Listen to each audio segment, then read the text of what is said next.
welcome to another edition of the quadwalls.com Northwest Indiana Real Estate Trends Update. This update's for August of 2022. So let's dive in and get started. So we'll focus first on some trends. Northwest Indiana real estate trends, looking back at July and looking at what's going on right now. In July, sales trended down. We sold fewer homes in the month of July in 22 than we did in 21. Home prices trended up. The inventory of homes for sale trended up.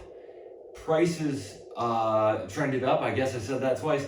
And then last but not least, is it a seller's market or a buyer's market? It's still a seller's market, but just slightly. We're seeing the sellers give way, and we're going to get into more details about why we observe that here in this report. So let's first look at July closings.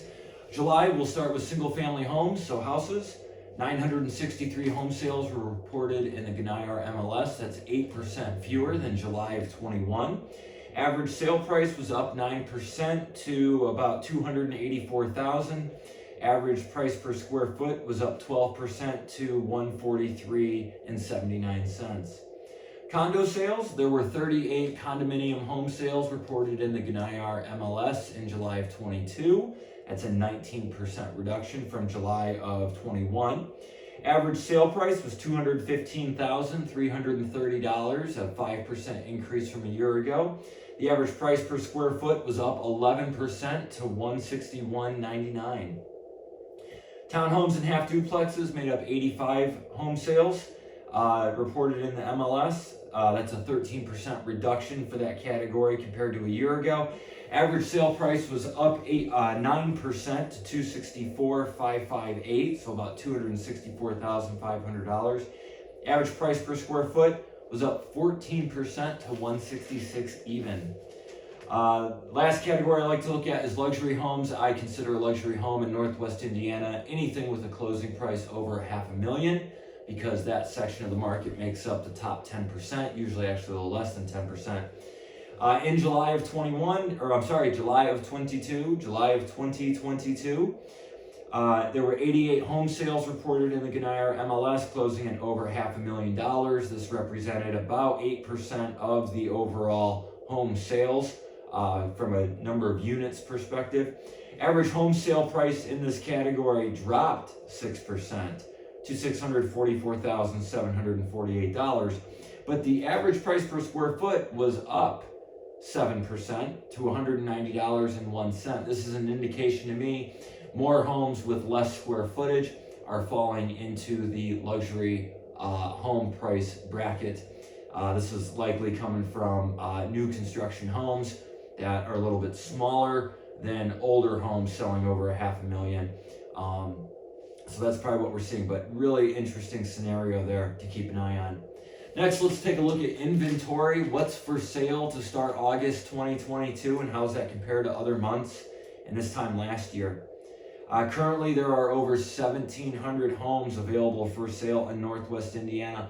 This is a 40% increase from the beginning of August 2021, when we only had about 1,200 homes on the market. So we've seen a big expansion in the number of homes for sale. We're up to 42 days of home supply. I count that by looking at what's available today and comparing that to how many homes closed last year in the month that we're starting and the following month, because it can take up to 8 weeks for a home to close. So we've got 42 days of supply right now. At this time last year, we only had 30 days of supply. At this time to start July last month, we had 40 days of supply. So we continue to see inventory growing. Average list price for a house is up 2% to basically call it $389,000. Median list price is up 12% compared to a year ago to $330,000. So what that means is half the homes for sale in Northwest Indiana are under $330,000 and half the homes are above. And I should correct that, houses. That was only for houses. Not all homes like townhomes and condos. Luxury homes, that is all home types, so long as it's listed for over $500,000. There were 322 of these when I pulled this data on August 2nd. That represents 33% of the homes on the market. That is a lot of optimistic and ambitious home sellers. Average list price of these homes had fallen 6% from a year ago to $840,812, and the median list price also fell 6% from a year ago to $681,950. So that's all the data. Now I'd like to go into a few predictions. My predictions are focused mostly on what I think is going to happen between tomorrow and 6 months from now.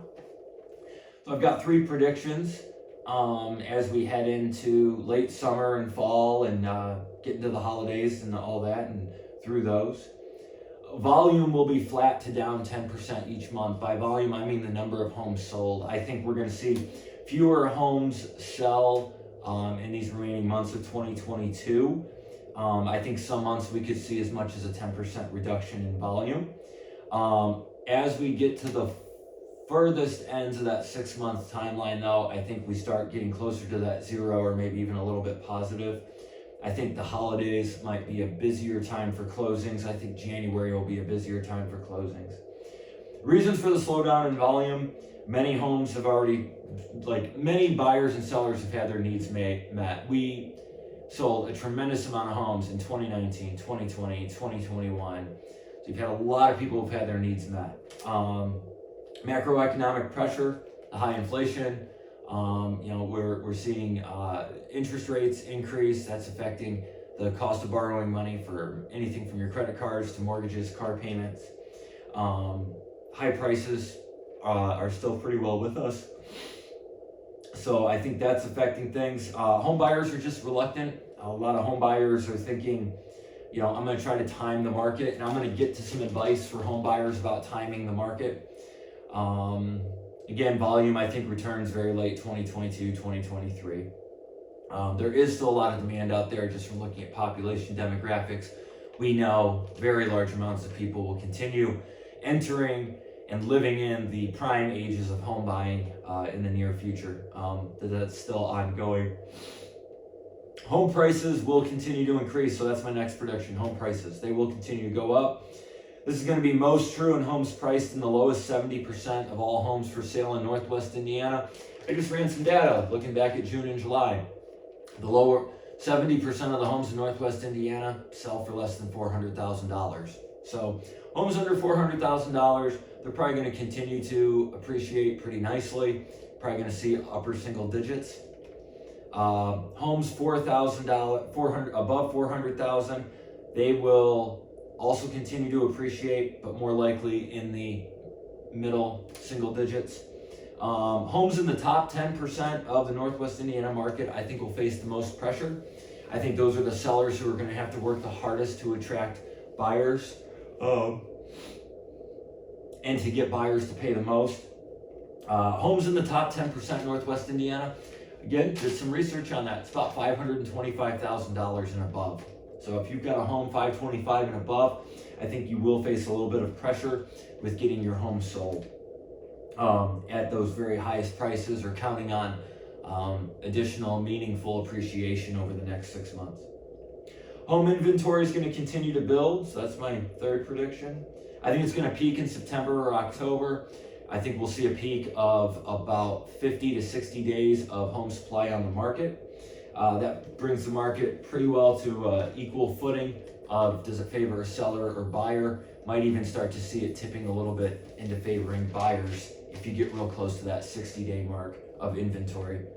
I like to end these videos with some advice. So I've got some advice for home sellers. If you think you need to sell your home, or you want to sell your home, sell your home. Prices are still really great. You've still seen some really great appreciation. Some prices have relaxed a little bit, comparing it to maybe a month ago or 2 months ago, but on a year-over-year basis, you've done fantastic. You're still doing fantastic, but you're getting a lot more competition, and you're getting a very reluctant home buyer. So you need to know how to accommodate that. One of the big things is you've got to price your home realistic to expectations, like realistic to what the market of home buyers is willing to pay. And I know some tips to help you get more money. Just this month, or last month in July, I wrote a post, great post, one of my favorite posts I've ever written. 19 ways to make your home look more expensive. Tips and tricks that really work to get home buyers to pay a little bit more for your home. Definitely encourage you to check that out. You could visit the quadwalls.com blog to see that. I'm going to put a link for that post also in this YouTube video. It'll be down in the description. Home buyers. Buyers, I'm the most frustrated with you. I don't know where you all went. You have all disappeared, and you're all making a huge mistake. So let's talk about home buyers for a minute here. Okay, so interest rates. We always see the headlines about mortgage interest rates. Yes, they're a lot higher than what they were a year ago. They're a lot higher than what they were 6 months ago. They've kind of stalled. They're still high, but they've kind of stalled as of making this video from going up significantly more. Here's the thing. If you buy a home today at 5.5% or 6% or 6.5%, you're probably going to put the home in a 30-year fixed rate mortgage.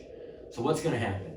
If interest rates go up, nothing changes for you because you're in a fixed rate mortgage. If interest rates stay the same, well, aren't you happy you bought? And homes are going to keep going up. We saw it in July, home prices were higher. We saw it in June, home prices were higher. So even as those high interest rates set in, home prices kept going up. So if nothing changes with the interest rate, you are where you are, and you've started building equity in the home you now own. And if interest rates fall, which is the other outcome, you can have the opportunity to refinance the home and get a lower payment. And additionally, I'm pretty certain that if interest rates were to fall dramatically down to the 3s and 4s like we saw a couple years ago, you would see home prices just start the march and see a return of the 15 and 20% year-over-year appreciation rates. This boils down to the fact that there are tens of millions of people aged 25 to 35, prime home buying age. You have millions of people 35 to 45, that the older millennials and the younger Gen X people. You've just so many people in these population groups, and we built so few homes. There's a tremendous amount of demand for the right homes at the right prices. Also, seasonality. I talk about this every year. You get into the late dog days of summer. Summer starts to turn fall. The nights get a little cooler. The leaves get a little crisper. This is the absolute best time to start shopping for a home. August, September, October, November. Wonderful, wonderful months to shop for a home. It's lower traffic. It's lower competition. You've got some sellers that are really motivated to sell. Selling a house is a pain. It takes all kinds of work, and you got to figure out where you're going to live. Most of these people selling a home are not doing so for fun. Something's going on in life. They need to sell their home. They have a desire to sell their home. They want to beat the snowflakes and trudging through 1.5 feet of snow just as much as you do. Moving and doing all that time of year can be tough. Please, home buyers, you've got inventory expanding, high interest rates, and you're into the back half of the year. This is like the trifecta of when you should be shopping for a home, especially if you are a non-owner now, you are a first-time buyer. I mean, this is the environment. We're already seeing things get more competitive. Fewer sellers are demanding an as-is sale. More sellers are being receptive to FHA, VA, and down payment assistance situations. And we're seeing more sellers even offer closing cost concessions, or we're submitting offers with closing cost concessions, and they're actually getting accepted. We're making offers on homes below list price and actually having negotiated conversations with home sellers. I have a transaction pending now. It's unbelievable how cheaply my clients are getting to purchase this home. So that's the story for August. Couple things. If you're watching this on YouTube, subscribe to the channel. If you're watching this on Facebook, please like the page. We do lots of content. I do lots of content about Northwest Indiana real estate. My team does it. They run social media and things like that. We want to keep you informed. Inside the description are some links that could be useful. If you're a home seller, check out my team's full feature home selling service and low real estate commission fees. If you're a home buyer, complete your home finder assistant. Tell us exactly what you're looking for. Then we will send you our app. We'll stay in touch with you. We do a wonderful, wonderful job representing home buyers. Also for those home sellers, we'll throw in that 19 tips to make your home look more expensive. Again, feel free to contact me anytime. You can do that by visiting quadwalls.com. Again, my name is Chuck Vanderstel, operating manager of the real estate website based in Northwest Indiana, quadwalls.com, and I'm a real estate agent with Listing Leaders.